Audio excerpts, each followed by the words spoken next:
2017, allez, j'ai postulé pour le programme que vous connaissez, le Diversity Visa chez Communauté. Vous le savez, ceux qui suivent régulièrement le contenu.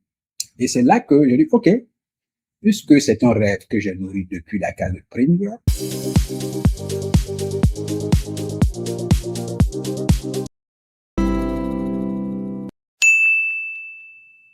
alors, cher ami, bienvenue. Aujourd'hui, je suis avec un ami, Ouma. On ne se connaît pas trop.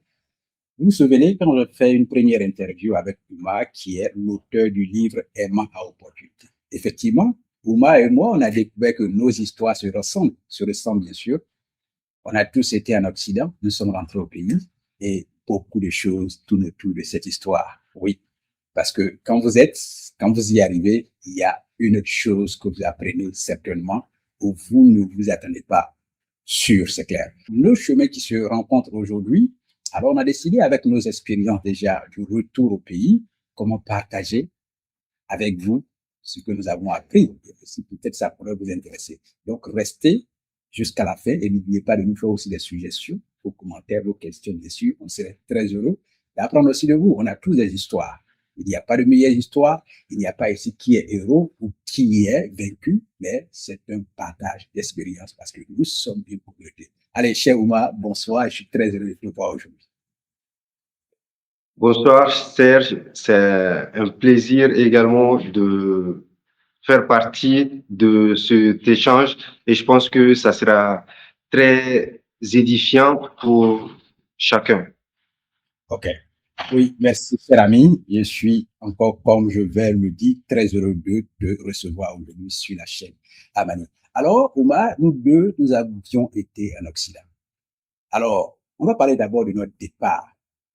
Comment moi je suis allé. Il faut dire que, alors, chers communauté, écoutez très bien, j'étais d'abord à la fonction publique. J'avais fait 10 ans de carrière en tant qu'enseignant primaire et préscolaire. Après le bac, c'est là que je suis rentré à la fonction publique. Donc, juste après le bac, quelques mois après, j'entre à la fonction publique. Et puis, 10 ans, quand j'ai commencé à être payé, allez, j'ai repris mes cours à l'université. Et puis, en 2017, allez, j'ai postulé pour le programme que vous connaissez, le Diversity Visa chez Communauté. Vous le savez, ceux qui suivent régulièrement le contenu. Et c'est là que j'ai dit, OK, puisque c'est un rêve que j'ai nourri depuis la case primaire, c'est arrivé, c'est vrai, j'ai un emploi, j'ai aussi l'avancement qui est là parce que l'objectif, c'est de rentrer à la fonction publique, c'était mon objectif, et de devenir professeur à l'université. Voilà pourquoi je continue toujours les études universitaires en géographie. Ben, l'opportunité se présente et bien, ça, il faut aller parce que pas avoir de regrets. Alors, je saisis l'opportunité, après 10 ans de carrière à la fonction publique, où je vais prendre ma retraite en 2015. J'abandonne l'emploi et puis, allez, j'atterris sur un nouveau terrain qui est les États-Unis. Moi, alors, voici mon début. Et toi, comment ça a été? D'ailleurs, quand tu parles de ça, tu dis que tu es arrivé là-bas en 2019. Ah, ça a été Oui. exactement le cas pour moi également. Je suis arrivé aussi, je suis arrivé aussi là-bas, ou plutôt en France, en 2019, vers fin 2019. Ouais. Ah, Bah, déjà, j'avais déjà fait ma licence en gestion des ressources humaines et par la suite, j'ai eu l'occasion de partir également pour poursuivre mes études en France. Donc, du mhm. coup, voilà, c'est comme ça que je suis parti là-bas également. Et aujourd'hui, je suis avec Ouma Berthet.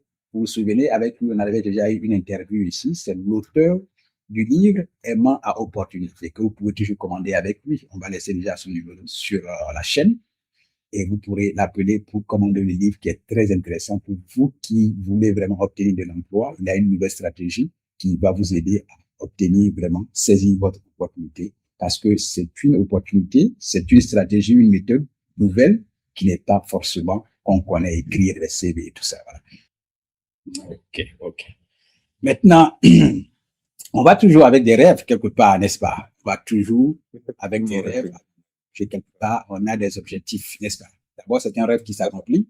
Maintenant, puisqu'on va avec des objectifs, moi, je suis allé avec un objectif particulier. D'abord, quand je partais pour faire fortune dans l'immobilier.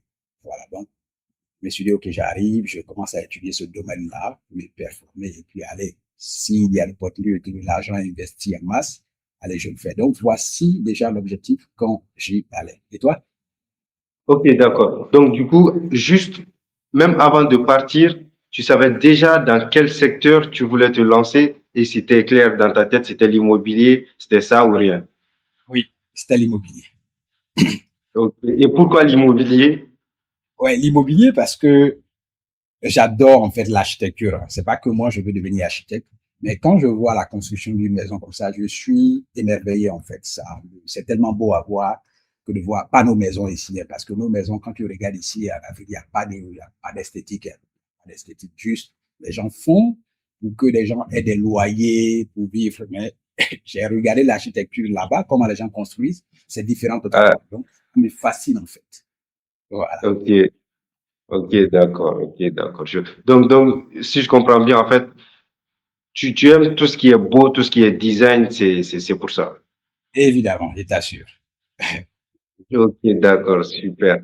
Ok, d'accord. Ben, en ce qui me concerne, moi, de base, je partais en fait pour poursuivre mes études en gestion des ressources humaines, mais j'avais aussi cette envie d'entreprendre dans le business. Alors, je savais pas forcément où est-ce que j'allais me situer en termes de business, mais je savais quand même que ça aurait été quelque chose en ligne et que ça me permettrait en fait d'avoir en quelque sorte plus de flexibilité dans ce que je fais et ne pas rester dans une case fixe. Ouais, je vois. Voilà. Maintenant, à quoi tu C'est pensais ce que que je ta vie allait projetais, ressembler? c'est ce que je projetais et c'est ce que j'ai toujours en tête en fait. Cool. Et à quoi tu pensais que ta vie allait ressembler? Bon, on peut dire que on a tous eu ce rêve en quelque sorte de se dire que, en fait, en, dans d'autres pays, surtout les pays qu'on voyait à la télé et tout, vu que on ne voit que les aspects positifs, bah, on se dit que c'est un rêve qui se réalise en quelque sorte. Tu vois un petit peu, c'est comme si, voilà, on était couché, on était en train de rêver, et dans ce rêve-là, on ouvre les yeux, on se rend compte que, en fait, c'est plus un rêve, c'est devenu une réalité en quelque sorte. Donc, ce sont les premières impressions qu'on peut avoir lorsqu'on on arrive là-bas ou lorsqu'on on se projette là-bas. Oui, je vois bien. Je Ouais. vois. Quant à moi, Et de ton côté, ça s'est passé comment? oui, merci, merci beaucoup.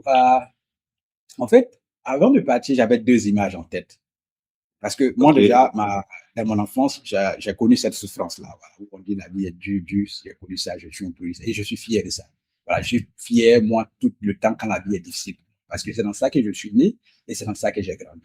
Donc, quand je partais, j'avais ces deux images.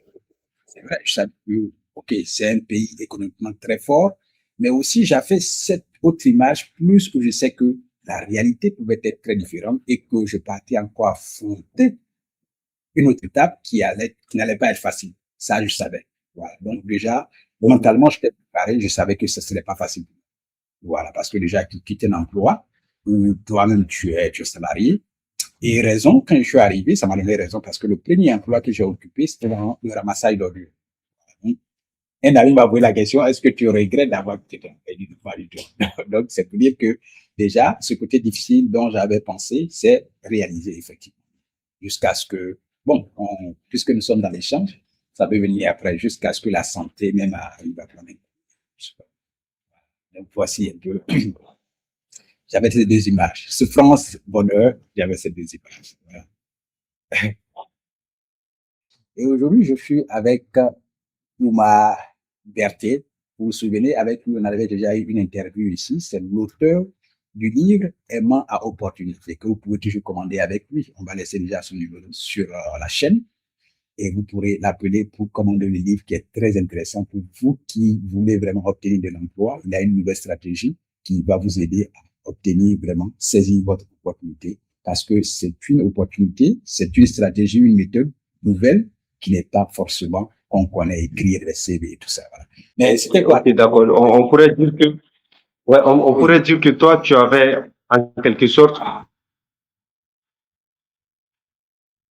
une vision plus réaliste de la réalité du terrain, en fait.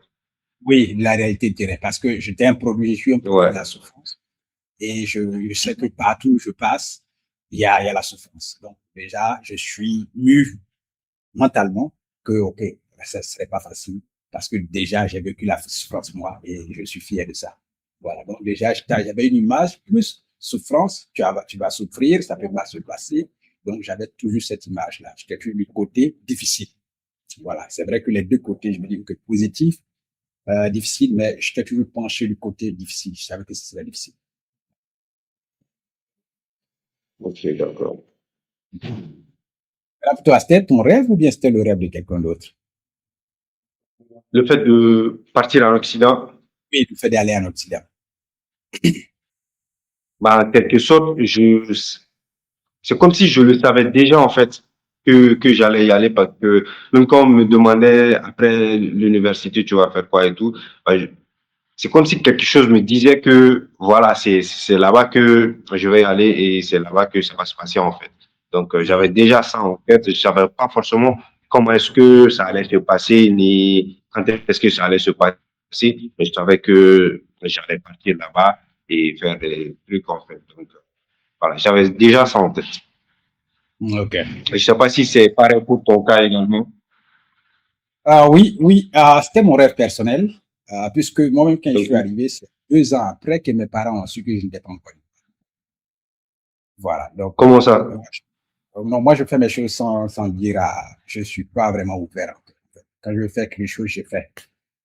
Voilà. Je peux être même là, je peux être à Bijan, je peux voyager, arriver dans un coin, je peux taper un mois sans que personne ne sache que je suis là. Voilà. Depuis l'enfance, Ok, c'est comme ça. d'accord. C'est vrai, Ok, quand je fais d'accord. quelque chose, mon père et ma mère, ils ne savent pas que on est ensemble à la maison, mais ils ne savent pas que je vais bouger. Ils ne savent pas que je vais aller en voyage. Et puis bon, ils me voient aller, tout est déjà prêt, moi je m'en vais. Donc c'est toujours comme ça que j'ai été. Donc Ok, c'était mon ok. propre rêve à moi. Voilà. Puisqu'ils ne savaient pas, j'ai décidé d'y aller. Voilà. La preuve, c'est 2 ans après que, c'est vrai, on communiquait, mais c'est 2 ans après qu'ils ont su que, OK, que je leur ai dit maintenant que je ne suis pas au pays, que ça fait bientôt 2 ans. Donc, En c'était fait, mon plan. ouais.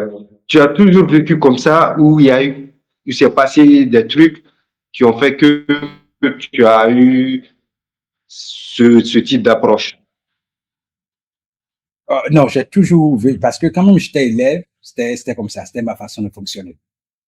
Voilà, je n'aime pas toujours dire ce que je vais faire. Souvent, je mise sur le côté surprise. Je suis toujours dans la surprise.